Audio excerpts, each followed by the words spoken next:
बिस्मिल्लाहिर्रहमानिर्रहीम। इससे पहले लेक्चर में हमने रैंक कोरिलेशन कोएफिशिएंट मालूम किया था एक क्वेश्चन के अंदर। तो अभी हम इसी टॉपिक पर एक और क्वेश्चन देखते हैं, क्योंकि रैंक कोरिलेशन कोएफिशिएंट में टाई रैंक्स का इशू भी आता है। अभी टाई रैंक क्या होते हैं ये देख लेंगे। आपको एक्स और वाई दो कॉलम देंगे, उनका डेटा देंगे और ये कहा जाएगा कि भाई आप इन डेटा को रैंक असाइन करें और रैंक असाइन करके रैंक कोरिलेशन कोएफिशिएंट मालूम करें। लेकिन रैंक्स का इशू ये है कि बाज़ औक़ात रैंक्स में टाई आ जाती है। अब टाई का मतलब क्या है? ये जी एक्स और वाई वेरिएबल है, आगे मैंने दो कॉलम बनाए हैं ranks of X and Y, यानी इन दोनों एक्स और वाई की जो वैल्यूज़ हैं इनके रैंक्स यहाँ बनाए गए हैं। पहले बात करते हैं एक्स वैल्यू एक्स कॉलम की। हाँ, यह मैंने एक डिफरेंट काम किया है कि इससे पहले लेक्चर में मैंने जो रैंक असाइन किए थे वो smallest to largest value rank assign किए थे। यानी मैंने सबसे स्मॉलेस्ट वैल्यू को 1 कहा था, उससे फिर बड़ी को 2, उससे बड़ी को 3, इस तरह से असाइन किए थे। लेकिन ये लाजमी नहीं है कि हम स्मॉलेस्ट टू लार्जेस्ट ही रैंक असाइन करें, बल्कि हम लार्जेस्ट टू स्मॉलेस्ट भी रैंक असाइन कर सकते हैं, जो मैंने इस काम में किया है। तो यहाँ पर मैंने ये किया है कि सबसे बड़ी वैल्यू को 1 कहा है। तो एक्स कॉलम की बात करते हैं, यहाँ सबसे बड़ी वैल्यू 71 है, इसको मैंने 1 कह दिया। अब मैं सबसे बड़ी वैल्यू तो ये हो गई, अब मैं छोटी वैल्यू से तरफ जाऊंगा। तो इस 71 से जो छोटी वैल्यू है वो है 70, इसको 2, फिर 70 से छोटी है 69, इसको मैं दूंगा 3, 69 के बाद 68 है। तो 68 है, वो उसका मसला ये है कि वो 68 दो दफ़ा आ रहा है यहाँ पर। तो मेरे 3 रैंक्स हो चुके हैं, जो मैंने ये टिक किए हैं इसलिए किए हैं कि हमें ज़रा वाज़ेह हो जाए कि 1, 2 और 3 रैंक हम बोल चुके हैं। जबकि जो फोर्थ रैंक है, चौथा रैंक, जो फोर्थ पोजीशन है, फोर्थ पोजीशन का मसला ये हुआ है कि फोर्थ पोजीशन में 68 दो दफ़ा आ रहा है। तो अब अगर हम इस 68 को फोर्थ पोजीशन देते हैं, फोर्थ रैंक देते हैं, तो फिर इसको हमें फिफ्थ यानी रैंक नंबर 5 देना पड़ेगा। तो हम ये कहेंगे कि 68 जो है ये दोनों, इनमें फोर्थ और फिफ्थ पोजीशन में टाई आ गई है। यानी ये समझ नहीं आ रही है कि हम किसको 4 कहें और किसको 5 कहें, क्योंकि ये दोनों 68 है। अगर इसको आप 4 कहते हैं तो इसको 5 कहना पड़ेगा, इसको 4 कहते हैं तो उसको 5 कहना पड़ेगा। यानी इन दोनों पोजीशंस पर इन दोनों के दरमियान में टाई आ गई है, यानी फोर्थ और फिफ्थ पोजीशन का मसला हो गया है। तो हम ये करेंगे कि जिन पोजीशंस पर हमारा ये टाई हो रही है उन पोजीशंस को हम ये बाहर यूं लिखेंगे। तो क्योंकि इनमें फोर्थ, ये 3 रैंक हो चुके हैं, फोर्थ और फिफ्थ इधर ये इशू हो रहा है दोनों में, तो फोर्थ और फिफ्थ की वजह से हमने 4 + 5 लिखना है। और क्योंकि ये 2 पोजीशंस हैं तो यहाँ पर नीचे 2 लिखेंगे, ऊपर भी 2 नंबर लिखे हुए हैं तो नीचे 2 लिखेंगे। तो रैंक नंबर 4, रैंक नंबर 5 इनका इशू था, तो इनको ऐड किया, यहाँ पर 2 करिए, आंसर आएगा 4.5। तो ये 4.5 आप कहेंगे कि ये 4 और 5 दोनों के बीच में होता है, यानी ये 4 और 5 दोनों की एवरेज है। तो ये 4.5 क्या है जी? एवरेज रैंक है। रैंक नंबर 4 और रैंक नंबर 5 की एवरेज आ गई है, ये 4.5। तो आपने ये करना है कि 68 जो ये दोनों 68 है, दोनों को आप न किसी को 4 कहें न 5 कहें, बल्कि 4 और 5 की एवरेज 4.5 है। ये 4.5 इन दोनों 68 को असाइन कर दें। उसके बाद जी अब ये हो चुका, तो मैं इसको भी टिक कर देता हूँ। 68 भी क्लियर है और ये 68 भी हमारा क्लियर हो गया। इसके बाद 67 को ढूंढिए, इसमें वो नहीं है, 66 वो ये आ रहा है जी। तो अब 66 को आप कौन सी पोजीशन देंगे? क्योंकि आपकी 5 पोजीशंस यूज हो चुकी हैं इस काम में, तो 5 के बाद 6 आता है, हमारा 6 रैंक मिलेगा। ये 66 को आप 6 कहेंगे, ये भी हो गया जी। अब 65 को देखिए, यहाँ पर वो आ रहा है, यहाँ पर ये जी।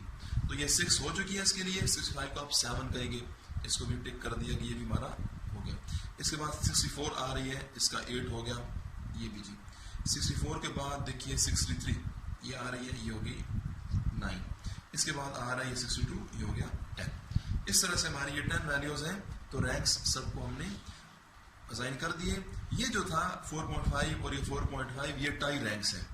अच्छा, इसी तरह से वाई के साथ भी यही इशू है जी। आप वाई के इस वाई कॉलम के ये रैंक्स मैंने दिए हैं, इनको आप खुद गौर करेंगे कि भाई इधर जो था, इधर टाई आई थी 66 में, और 66 में जो टाई आई थी, हाँ एक बात यह है कि जब आपने एक्स कॉलम में सबसे बड़ी वैल्यू को 1 कहा है ना, तो y कॉलम में भी आप सबसे बड़ी वैल्यू को 1 करेंगे, यानी y में भी आप लार्जेस्ट टू स्मॉलेस्ट वैल्यू ही रैंक असाइन करेंगे।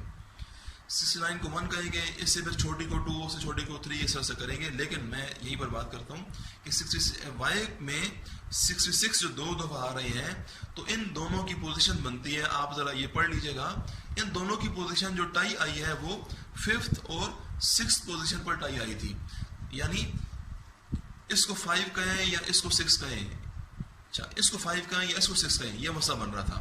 तो हमने जिन पोजीशंस पर इन दोनों में टाई थी वो positions 5th plus 6th position divided by 2, तो इन दोनों की एवरेज 5.5 आया। ये 5.5 इन दोनों को असाइन कर दिया।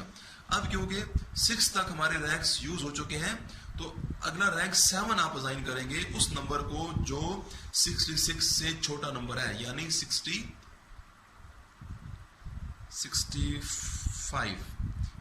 को ये 7 इसलिए दिया गया है। बाकी जी डी कॉलम उसी तरह से बनाएंगे, ये बात पहले हो चुकी है, चाहे आप x माइनस वाई करें या y माइनस एक्स करें, आपकी मर्जी है। डी स्क्वायर कॉलम बनाएंगे, सम करेंगे डी स्क्वायर कॉलम का, ये मिलेगा। फार्मूला थोड़ा सा चेंज हो जाएगा, फार्मूले में प्लस ए वाला काम आज हो जाएगा। पहले हमने जो फार्मूला देखा था वहां पर प्लस ए नहीं था, अगर मैं इस ए पर ये कर दूं तो ये फार्मूला हम पहले देख चुके हैं, ठीक है। तो आज आपने समेशन डी स्क्वायर प्लस ए करना है। ए क्या है जी, ए को हम पढ़ते हैं adjusted factor, this is equal to summation T cube minus T और 12। टी क्या है जी, टी का मतलब यह है number of tie, number in tie बल्कि बोल लें। देखिए ये पहली टाई थी हमारी, इधर कितनी चीजों में टाई थी, 2 चीजों में, तो हमारा यहाँ इस लिहाज से टी की वैल्यू इस काम में 2 है, टी यहाँ इसके मुताबिक 2 है, टाई 2 चीजों में थी लिहाजा टी 2 है। आपने इधर टी और इस टी की जगह 2 पुट करना है, तो मैंने ऐसे किया है। ये टी की पावर 3 थी तो 2 की पावर 3 माइनस ये 2 आ गया, नीचे का 12 आ गया। समेशन का मतलब प्लस, ये प्लस क्यों, क्योंकि अभी दूसरी टाई बाकी है। ये भी 2 चीजों में टाई थी, ये 2 थे, तो फिर आपने टी की जगह पर दोबारा 2 पुट करना है और ये दोनों को ऐड करना है। अच्छा ये टाई एक्स कॉलम की थी, ये वाई की थी, ये दोनों मुख्तलिफ कॉलम थे, लेकिन आपने जो ये काम करना है दोनों एक्स और वाई कॉलम की टाइज को इकट्ठा ही ऐड करना है। ये करेंगे, ये सॉल्व करेंगे, 1 आएगा। ये 1 ये ए की बात चली है, ये ए इज इक्वल टू 1 है, आपने यहाँ एक जगह 1 पुट करना है। समेशन डी स्क्वायर 65 है हमारे पास, ये पुट करेंगे। एन ये काउंट कीजिए इनको, ये 10 वैल्यूज हैं, तो आप एन की जगह 10 पुट करेंगे। ये सारी चीजें जो मैं बोल रहा हूँ मैंने ऐसे पुट की हैं, मेरे पास आर एस का आंसर आ गया है 0.596।